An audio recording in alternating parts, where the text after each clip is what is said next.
Excellent. So my name is Erin. I am the Chief Revenue Officer at DTG Recycle. Have spent most of my career in recycling. I very much love it. I will warn everyone in advance that I am by far the least technical speaker today. So I hope you all enjoy pictures, and I will get started.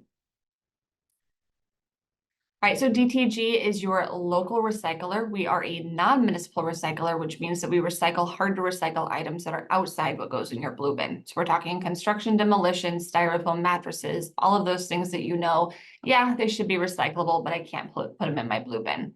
We have 520 employees, 20 locations, 350 trucks, and we recycled 700,000 tons of mostly construction demolition material in 2023.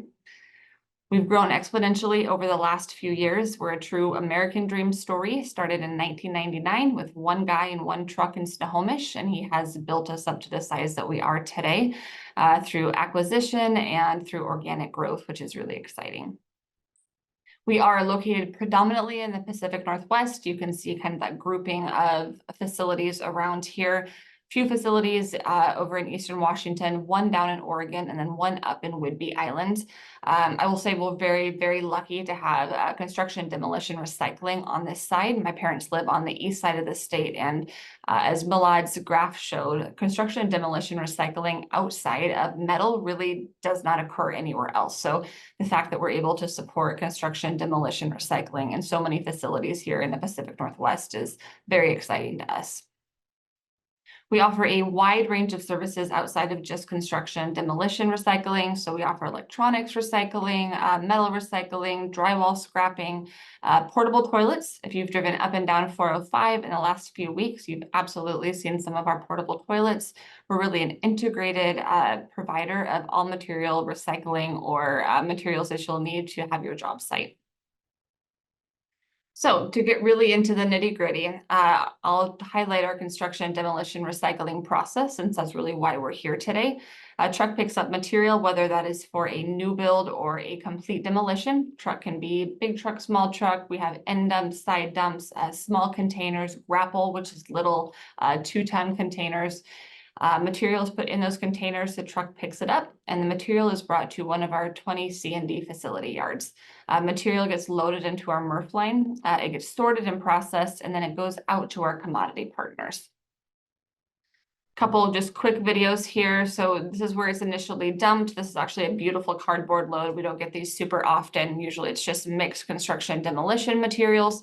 But the sorter in the back is actually loading it into our MRF line, and they have a really important job to pull off any of the heavier materials such as concrete or asphalt, because that can't go across the material recovery line or MRF line because it is too heavy. Once it goes onto our MRF line, which you'll see here, it's going to run across what's called an MGL. It's an incredibly basic sort line. It is just one conveyor belt that spans the length of the building.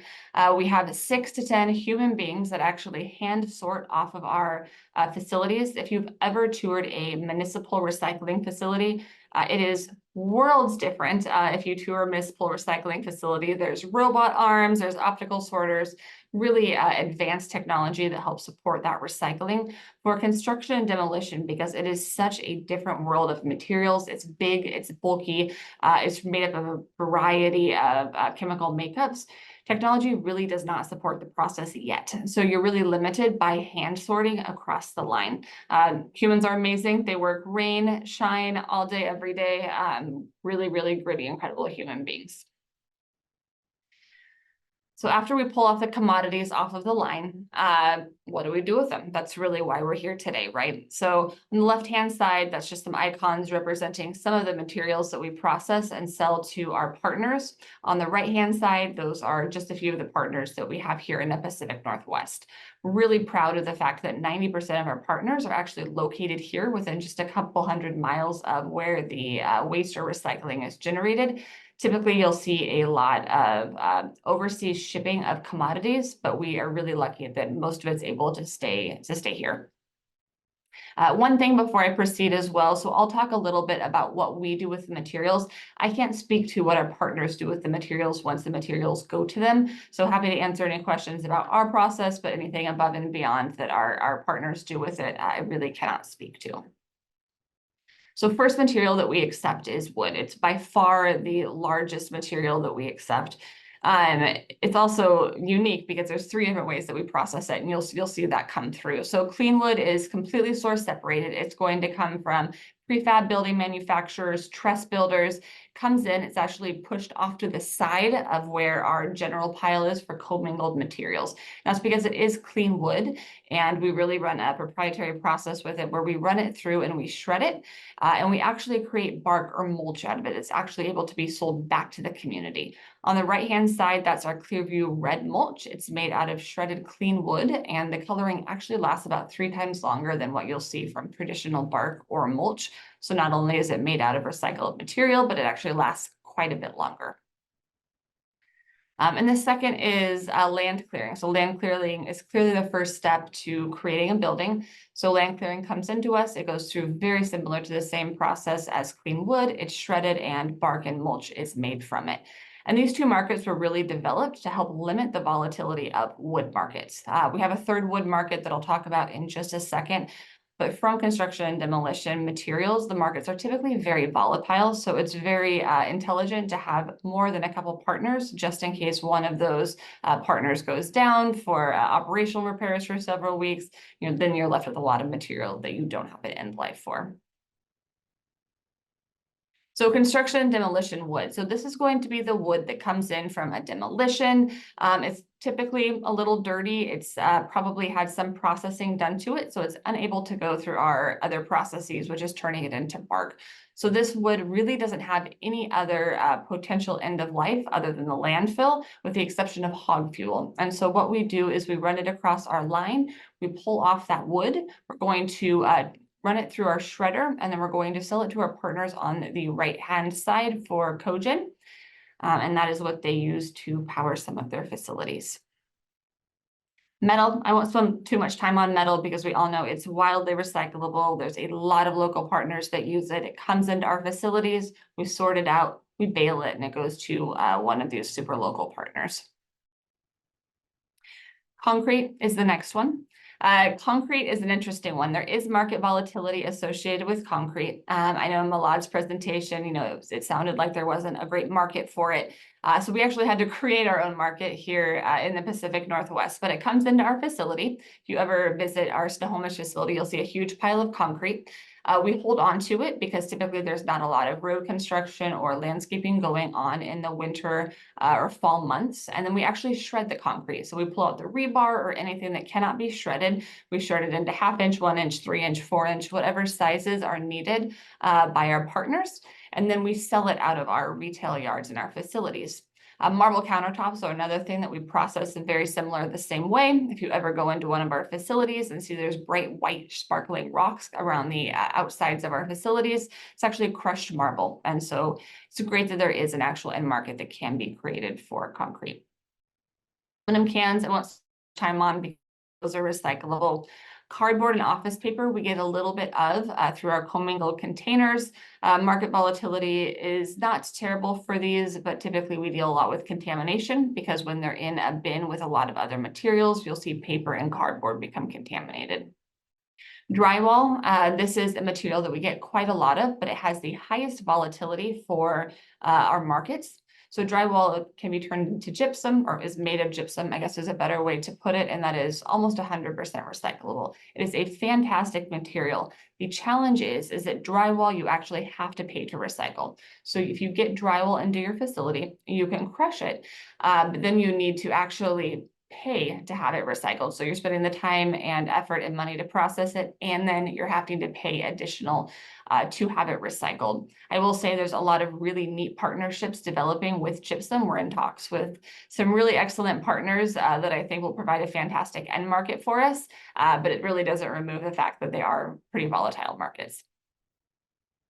Glass for us, we have Strategic here in Seattle, which is a great glass partner. So really no issues with recycling glass.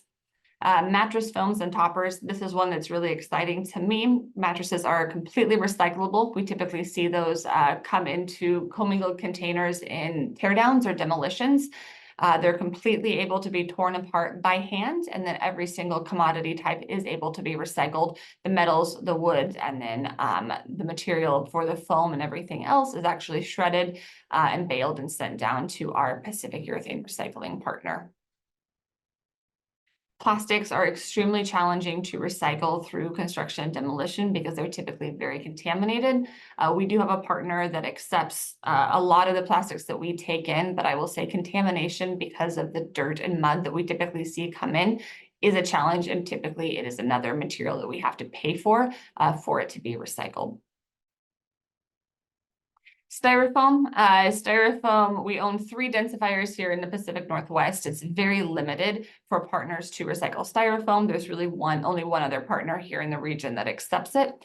We typically see these come in both commingle, and we get large truckloads of styrofoam that come into each of our facilities.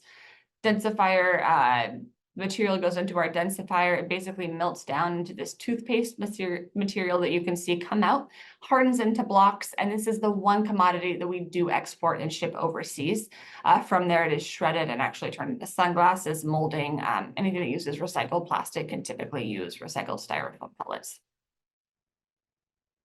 And then last but not least, carpet is another material that we accept, but much like gypsum, it is a little bit more volatile and it's very challenging to recycle. We do have a couple of great partners for carpets, but much like the other commodities, you do have to pay to actually have them recycled. So we strip out and we shred the carpet, we bale it, and then it's actually used as an absorbent material for the 2 partners that you see there on the right-hand side.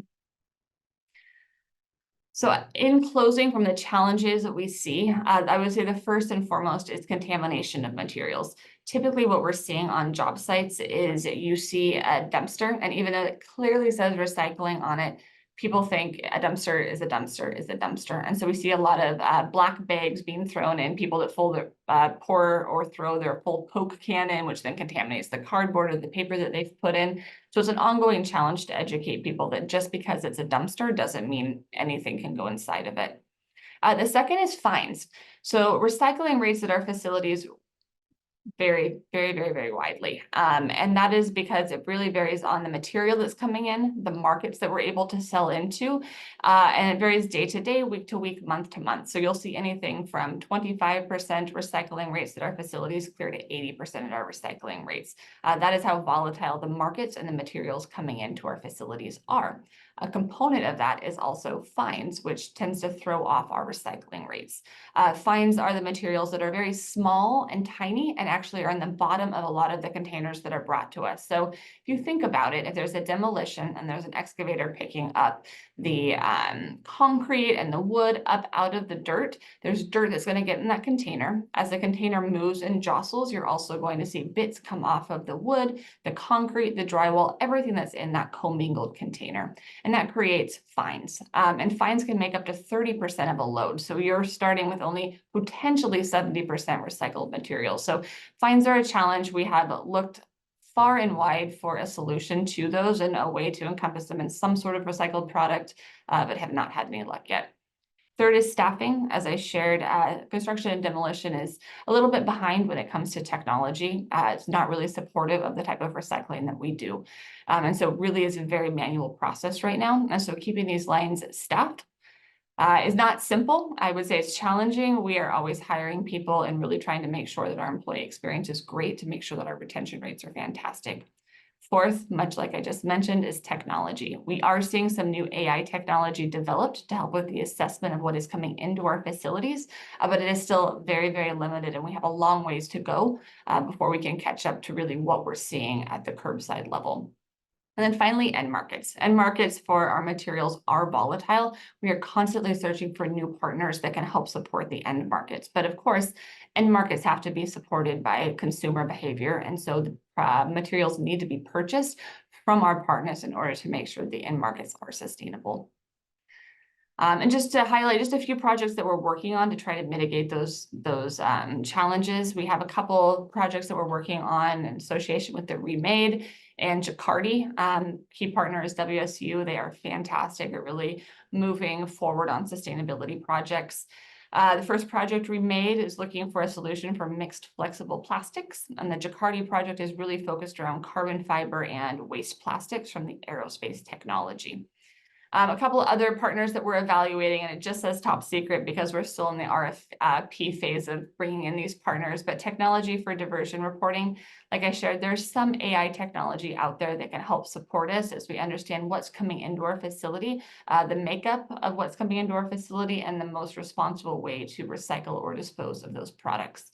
And then we're always searching for additional partners for commodities. And we're always in talks with additional really neat partners. I think you'll see as we pursue our net zero partnership, I think that you'll continue to see a lot of neat partners come along the way for DTG. Thank you so much.